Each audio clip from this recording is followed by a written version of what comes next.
Okay, the mystery guest, you're on the air. Yeah, so listen, Eisen, I'm supposed to be your friend, and so I'm willing to rearrange my schedule and call in and wish you a happy 46. Yes.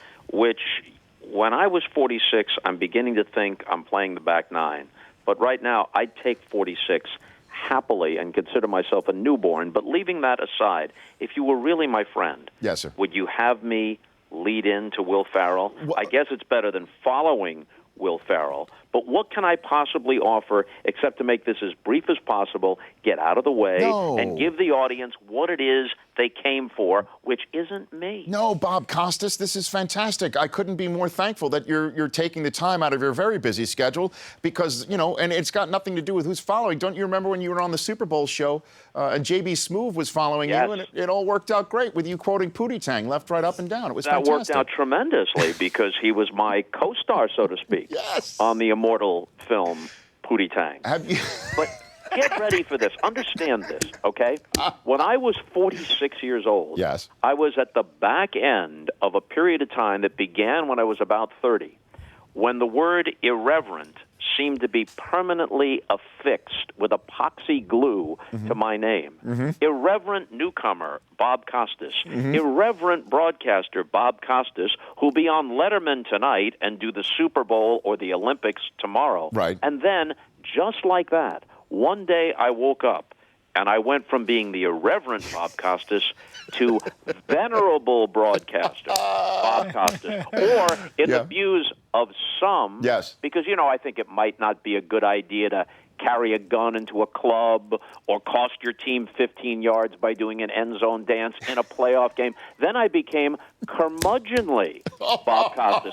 So get ready for it. Your youth has an expiration date on it, pal, and it's coming fast. Those sands aren't trickling through the hourglass. They are pouring in a funnel through the hourglass. I hope you and Susie have a lovely night. Walk-off? Bob, this is the warmest birthday wishes I've had in quite some time. This is and it's sincere.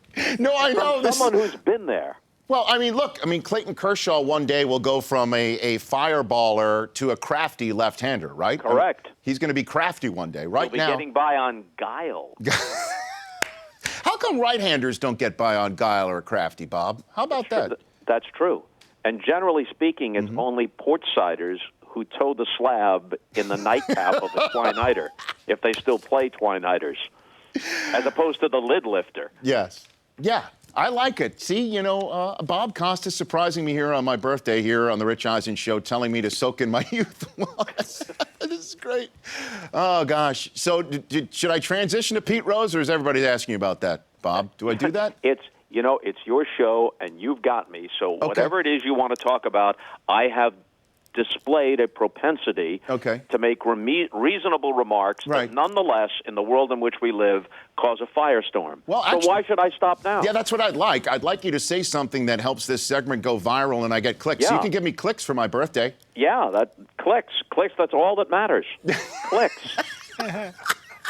See, that wasn't said when you started out. People weren't worried about clicks. No, they were worried about actually saying something worthwhile, doing a good broadcast. And the broadcast disappeared into the ether, and maybe someone said, you know what, Martha, that kid's pretty good. What's for dinner? But now it lives on and on and on. And it's like a technological game of telephone when you were in kindergarten, where you whisper A into kid B's ear, and by the time it gets to kid Q, it bears no resemblance to what you said to kid B.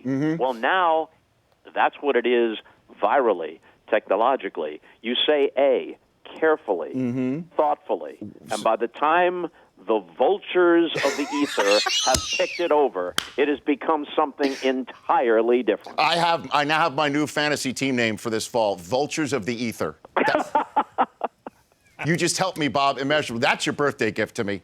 Vultures. I believe I heard that on KC Rock Radio in St. Louis, Vultures of the Ether, in 1978. It was stuck in between Pink Floyd and Black Sabbath.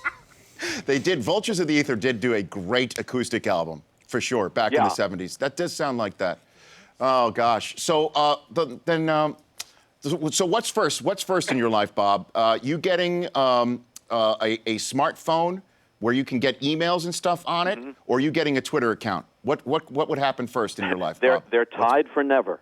They're tied for never. I guess maybe there's a smaller chance of a smartphone, but the reason would be that the quality of pictures, your kids send you pictures, whatever, you can get pictures on a flip phone and you can take them, but they look like pictures of Lincoln at Gettysburg or the first picture of Cap Anson or Ty Cobb, whereas the quality of pictures taken on a smartphone is like you took them with a Nikon camera. But in terms of receiving emails and this, that, and the other thing, and be able to get an aerial view of Istanbul on your phone, I can live without it. I'm a very friendly guy, as you will attest, in person, in actual human interaction. But technologically, I'm looking to close portals rather than open them. You know what's one of the great afflictions of modern society? What's that, Bob? The selfie. And again, you will attest, anyone approaches me, I'm extremely friendly to them. But how about a human interaction? How about, hey, hello, let's have a conversation, rather than, can I just have a selfie, which when you come right down to it, isn't about meeting you or meeting me. It's about another notch on their insane selfie belt. Yep. I put Rich Eisen alongside Jim Brewer, who I happened to bump into at Citi Field, and then I was walking down the street and I saw someone who looked enough like Katy Perry, even though it wasn't, that I asked her to pose and pretend she was Katy Perry. Look how great I am. The curmudgeonly Bob Costas joining me here on the Rich Eisen Show today. So what are your thoughts on Rose? What are your thoughts on Pete Rose, Bob? Now that we learned about these betting slips that are 36 years, 36 years old. It changes the atmosphere, unfortunately for Pete. If Rob Manfred, and I believe him, that he was willing to approach it with an open mind, if he was willing to approach it with an open mind, it's case closed for the time being because it's just not going to fly in the court of public opinion now. The atmosphere is entirely wrong when we find out there's another layer to his lies. And John Dowd has said that he believed that had the investigation continued, he could have or might have uncovered evidence that Rose actually bet against teams for which he played, or perhaps bet against the Reds when he was managing them.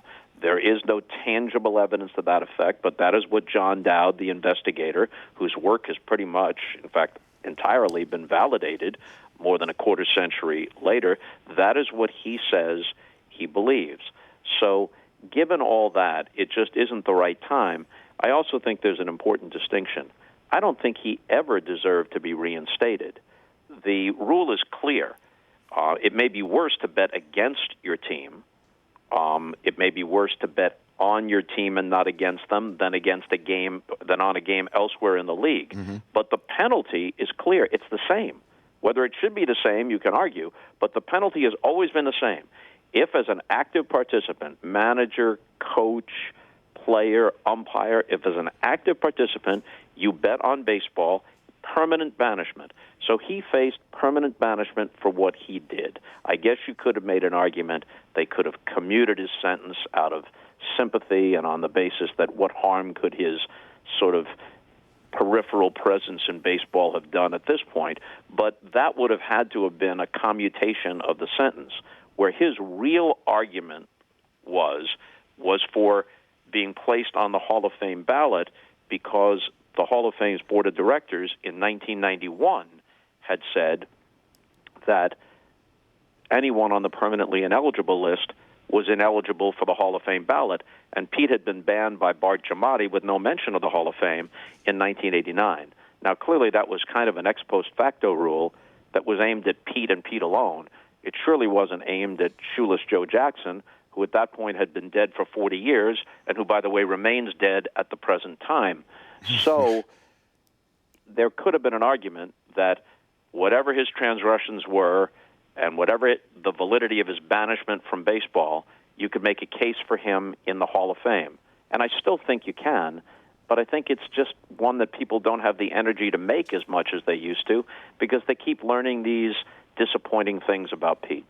Bob, see, so I got something newsworthy. I got something viral. You got to get something off your chest about the social media-driven ills of society. Yeah.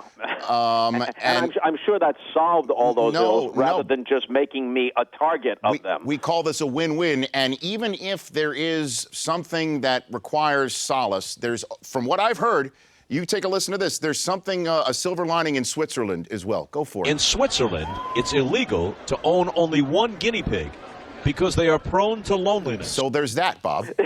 That was in the 17th inning of a 19-inning game earlier this year between the Red Sox and Yankees, and I unscrewed the top of a bottle of Snapple just to get some refreshment and wet my whistle. And as you know, these little trivia facts are in the cap.